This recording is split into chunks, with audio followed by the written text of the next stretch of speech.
안녕하십니까, 박호구입니다. 오늘은 매매 팁을 하나 리뷰를 할까 하는데요. 매매 팁 중에서 거래량에 관련된 팁입니다. 투자의 정석이라는 블로거를 운영하시는 매매 형님께서 예전에 2021년에 올려주신 글이 있는데, 제 박호구 단톡방에서 이제 거래량을 보내, 차트를 보내, 거래량을 보내, 어쩌다 이렇게 얘기가 나오다가 이제 거래량을 보신다는 분이 이 링크를 하나 걸어주셔가지고 저도 한번 쭉 정독을 해봤습니다. 이 투자의 정석을 운영하시는 블로거 매매 형님은 다른 글을 보니까 지금 예전에 한 22년까지 한 10억 정도를 버시고 요즘은 거의 매매를 안 하시는 것 같아요. 글이 이제 그 이후로는 별로 없는데 과거에 한 10억 정도를 버신 분입니다. 그래서 제가 리뷰를 한번 해보겠습니다. 이 글을 하나 쓰는데 한 3시간 정도 걸렸다고 해요. 근데 글이 아주 자세하고 그냥 간단 명료합니다. 그래서 한번 리뷰 한번 해볼게요. 볼륨 거래량은 세력의 발자국이다 라는 글인데, 수많은 유튜브나 글에서 거래량이 중요하다는 말을 들어보셨을 겁니다. 근데 정작 중요하다는 말만 하고 정작 본인들은 어떻게 해석하는지 안 알려주고 본인들만 꿀 빠는 사람들이 많습니다. 저도 코리니 시절 때 거래량이 중요하다는 건 알겠는데 거래량이 중요하다는 애매모호한 느낌만 있을 뿐 제대로 거래량에 대해서 알고 있다는 감이 오지 않았습니다. 위 내용에 공감하시는 분들이 많을 거라 생각합니다. 그렇기에 이번 글에선 제가 거래량을 대하는 태도에 대해서 명확하게 공유해 보겠습니다. 첫 번째, 볼륨에 대한 기본 태도. 자, 예시를 든 거죠. 중고나라에서 여러분들이 그래픽카드를 사려고 합니다. 그럼 제일 먼저 여러분들이 할 행동은 사고 싶은 그래픽카드가 중고시장에서 어느 가격에 많이 거래되는지 거래된 가격을 확인하는 거겠죠. 자, 여기서 어느 가격에 많이, 이 많이에 해당하는 부분이 거래량입니다. 어느 가격에서 많이 거래되는지 거래된 가격을 확인하는 것, 이 많이에 해당하는 것이 바로 거래량입니다. 여러분들은 이미 자연스럽게 거래량의 중요성에 대해서 알고 있습니다. 더 자세한 예를 들어볼게요. 자, 첫 번째, 중고시장에서 80만원에 100번의 거래가 이루어진 그래픽카드가 있습니다. 두 번째, 그 그래픽카드가 수요가 급격히 상승해서 80만원의 실사용자는 물론 되팔렘까지 싹쓸이 해버리는 현상이 발생해서 해당 가격에 총 1000번의 거래가 이루어졌습니다. 너도 나도 사고 싶은 매력적인 가격이라는 거죠. 그래픽카드 가격이 수요에 따라 120만원, 150만원, 180만원 점점 올라갑니다. 가격 상승 때문인지 구매자들이 점점 줄어듭니다. 결국 그 그래픽카드가 200만원에도 거래가 되어서 총 200만원에 3번의 거래가 이루어집니다. 이 3명은 후구 새끼입니다. 200만원에 사고 싶은 사람이 없나 봅니다. 결국 해당 가격에는 거래되지 않자 그래픽카드 가격은 120만원까지 내려갔습니다. 120만원에서 가격이 내려가지 않고 거래가 활발하게 이루어지는 것을 봐서 기존에 사고 싶었는데 못 샀던 사람들은 구매를 고려해볼 만한 가격인 것 같습니다. 자, 이렇게 그림판으로 되게 열심히 그려주셨네요. 아까 위에서 설명한 그래픽카드의 가격 대비 몇 명이서 샀는지 그런 거를 이제 그림으로 그려준 겁니다. 아시겠나요? 코인도 같습니다. 거래량을 통해 이 가격이 싼 가격인지 구매를 고려해볼 만한 가격인지 아니면은 매우 거품인지 어느 정도 확인해 볼 수 있겠습니다. 두 번째, 볼륨은 세력의 발자국이다. 위에서는 거래량을 이해하는 기본 태도를 알려드렸습니다만 사실 위 개념만으로는 코인 시장에서 돈을 따기 어렵습니다. 왜냐하면 위의 설명은 세력의 존재를 고려하지 않은 시장이기 때문입니다. 물론 되팔렘들이 세력 비스무리한 역할을 할 수도 있겠네요. 전 그래서도 그랬듯이 저는 항상 차트를 볼 때 차트충이 되지 말고 마켓메이커, 세력들의 심리를 고려하라고 얘기합니다. 볼륨 또한 동일합니다. 저는 볼륨을 통해 마켓메이커의 흔적을 찾으려고 노력합니다. 코인 시장의 주요 상승 동력이 개미들의 힘이라고 생각하지 않습니다. 그렇다면 이미 비트코인 가격은 1억이 갔어야죠. 결국 이 시장은 마켓메이커에 의해 가격이 움직인다고 생각합니다. 그렇기에 저는 막대한 볼륨은 곧 세력의 발자국이라고 생각합니다. 개미들이 그런 미친 볼륨을 낼 만한 힘이 없습니다. 자, 좌측에는 이제 비트코인 15분봉을 캡처를 해주셨는데요. 여기 장대 음봉 나타나는 거, 이 부분을 지금 보시는 것 같습니다. 1시간가량의 시간 동안 갑자기 가격을 내린 것을 다 말아 올리면서 8%의 변동을 만들어냅니다. 이게 과연 개미들의 힘으로 가능한 것일까요? 큰 거래량을 찾는 법, 저는 보통 1분봉, 5분봉, 15분봉을 보면서 최근에 있었던 매우 큰 거래량을 기준으로 삼고 비교해서 확인합니다.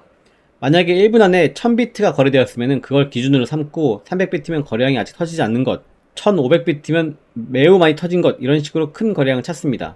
응용을 한번 해볼까요? 많은 거래량과 함께 상승이 있었던 곳, 세력들의 매수가를 찾아서 매수를 잡아보는 것. 자, 이게 지금 위믹스인데요. 여기가 지금 체크를 해 놓으신 게 여기입니다. 여기 지금 거래량이 많이 터진 곳 여기죠. 여기서 지금 장대 음봉이 나왔다가 자세히 보시면 크게 말아 올렸어요. 꼬리가 엄청 길게 나왔어요. 근데 이제 나중에 보니까 여기서 또 말아 올렸습니다. 그대로. 물론 그 이후에는 좀 내려갔지만 자, 1번 구간을 보시면은 여기 아까 앞에 부분이죠. 1번 구간. 1번 구간을 보시면 12,500원에서 위믹스가 하락을 멈추고 강하게 말아 올리는 것을 보실 수 있습니다. 그럼 12,500원에 세력들이 매수한 가격이라고 생각하고 위믹스가 저렇게 하임없이 떨어질 때 12,500원에서 잡아볼 수 있는 것입니다. 저는 저때 당시에 비싸면 돈이 없어서 위믹스를 사진 않았지만 톡방에 위믹스 12,500원을 외쳤습니다. 저때 12,500원이 핫다였고 샀으면은 19,000원까지 갔으니까 최대 50% 수익을 볼 수 있었던 찬스입니다. 과거에 큰 거래량을 동반한 강한 상승이 나온 시점을 세력의 매수가라고 생각하고 접근하는 경우가 많습니다. 그 가격에 살 기회를 잡는다면 대부분 이득을 보고 나옵니다. 주로 알트 매매를 할 때 이용한다고 하네요. 이 부분은 전에 다뤘던 수평 지지선과 비슷한 부분이 있습니다. 큰 거래량이 동반된 하락, 1번 내용과 비슷하긴 한데 1번 내용은 주로 알트 매매를 할 때 사용하고 이 내용은 비트를 볼 때 이용합니다. 자, 이 차트를 잘 봐주세요. 여기 지금 동그라미 친 부분이 크게 말아 올린 부분, 거래량이 터지면서 크게 말아 올린 부분인데 나중에 또 이 부분에서 또 말아 올렸습니다. 꼬리가 길게 생긴 자리에서 똑같이 말아 올렸죠. 거래량은 항상 매도자와 매수자가 한 쌍으로 이루어져서 발생합니다. 저렇게 큰 거래량이 나왔다는 것은 누군가가 엄청나게 샀다는 겁니다. 누가 저렇게 샀을까요? 돈 많은 세력의 가능성이 높겠죠? 그리고 저기가 저점이었네요. 여기서 팁을 하나 드리자면은 캔들의 크기를 비교하는 것입니다. 거래량은 좌측 캔들이 더 높지만 우측 캔들이 더 알짜배기 캔들이라고 할 수 있습니다. 하락 시 캔들의 길이가 짧고 거래량이 높으면 높을수록 그 가격대에서 세력들이 매수했을 가능성이 높습니다. 이 가격대에서 가격이 더 이상 내려가지 않고 수많은 거래가 이루어졌다고 생각하면 되려나? 암튼 매력적인 가격이라는 것입니다. 캔들의 길이를 봤을 때 우측 캔들이 좌측 캔들보다 훨씬 짧죠? 우측 캔들이 더 신뢰도가 있다고 보시면 됩니다. 자, 여기 차트 두 개를 지금 비교를 해주셨는데 둘 다 4시간 봉이고요. 좌측 캔들은 30% 변동이 있었고 그리고 우측 캔들은 10% 변동이 있었네요. 자, 이런 캔들의 크기까지도 보시나 봐요. 그런데 이제 이런 것도 있어요. 고점에서 터진 큰 거래량, 이런 것도 종종 보이죠. 고점에서 터진 큰 거래량, 이거는 이제 고점에서 터졌네요. 아까는 저점에서 터졌는데 요거는 고점에서 이제 거래량이 터졌습니다. 칠리지고요. 고점에서 큰 거래량이 터졌다는 것은 세력 형님들이 개미들에게 물량을 떠넘기고 엑시트했다는 것을 생각할 수 있습니다. 저런 차트에서는 가격이 다시 올라오는데 많은 시간이 필요합니다. 결국 하고 싶은 말은 큰 거래량은 개미들이 만드는 것이 아니라 세력들이 만드는 것입니다. 따라서 볼륨으로 마켓 메이커의 발자국을 찾으려는 태도를 가져보자는 것입니다. 이 개념을 응용하고 사용해 먹은 것은 개인의 역량입니다. 저는 제가 응용하는 것을 공유할 뿐이지 꼭 저렇게 안 해도 본인이 역량껏 그 단서로 시나리오를 작성해 나가면서 매매를 하시면 된다고 생각합니다. 거래량에만 너무 집착하지도 마세요. 저 또한 생각한 대로 흘러가지 않는 경우도 많습니다. 가끔은 거래량만으로 이해가 안 되는 방향으로도 시장이 흘러갈 수 있습니다. 자, 이걸 이제 3시간 동안 쓰셨다고 하고요. 이분 이제 블로그를 보시면은 2021년에 11월에 이제 11개월 동안 400만에서 10억을 달성하시고 요즘에는 이제 글이 없네요. 이제부터는. 쭉 다 인증을 다 하셨고요. 이렇게 블로그에다가 다 이제 시드 어떻게 증가했는지까지. 근데 이제 좀 참고하실 거는 이분이 이제 2021년 약간 상승장 때 거의 롱으로만 먹었습니다. 롱으로만.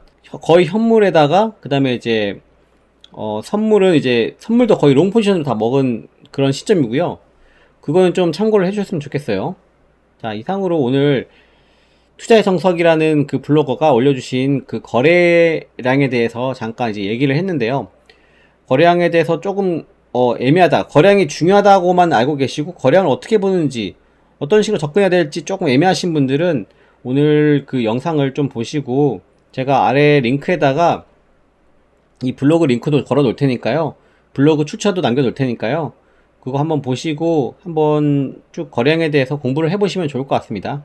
자, 이상으로 영상을 마치고요. 이 영상이 도움이 되셨다면은 좋아요 좀 많이 눌러주세요. 네, 감사합니다.